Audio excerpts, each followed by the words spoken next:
मेरी समस्या बड़ी है। बहुत समय पहले की बात है। एक महाज्ञानी साधु हिमाचल की पहाड़ियों में कहीं रहते थे। लोगों के बीच रहकर वह थक चुके थे और अब ईश्वर भक्ति करते हुए एक सादा जीवन व्यतीत करना चाहते थे।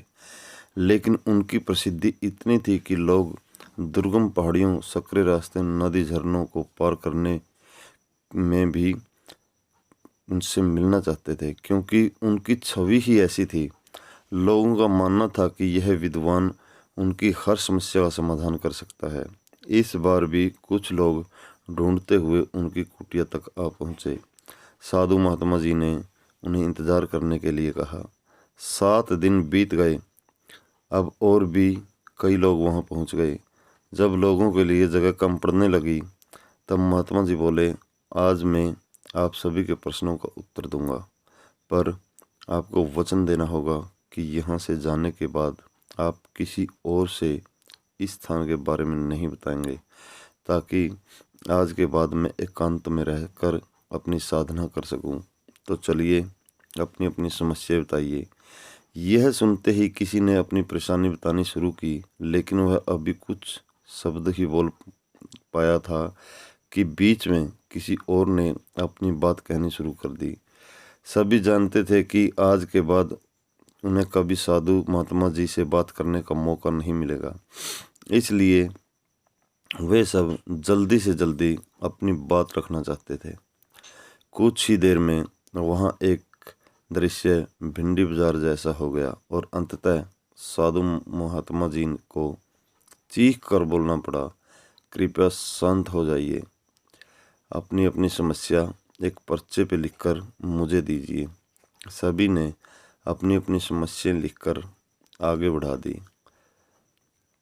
साधु महात्मा जी ने सारे पर्चे लिए और उन्हें एक टोकरी में डालकर मिला दिया और बोले, इस टोकरी को एक दूसरे को पास कीजिए। हर व्यक्ति एक पर्ची उठाएगा और उसे पढ़ेगा।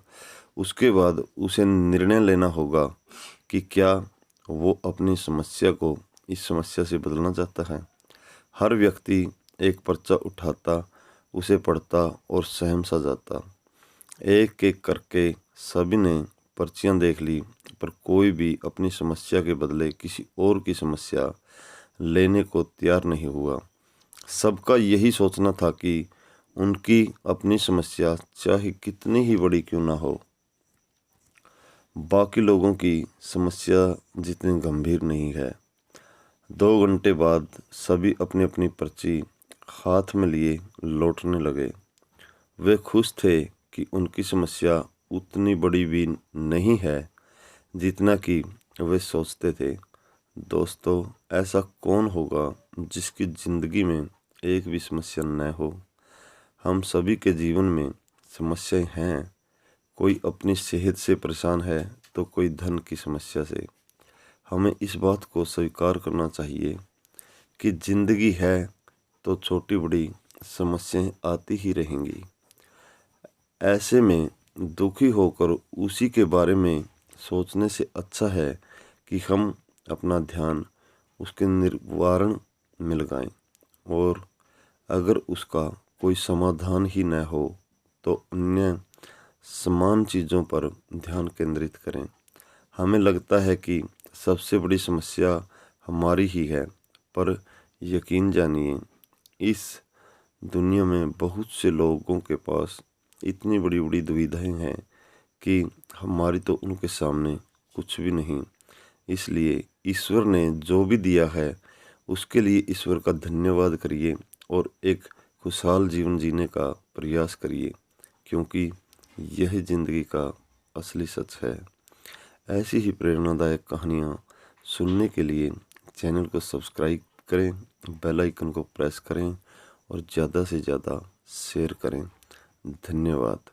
इसी के साथ जय हिंद।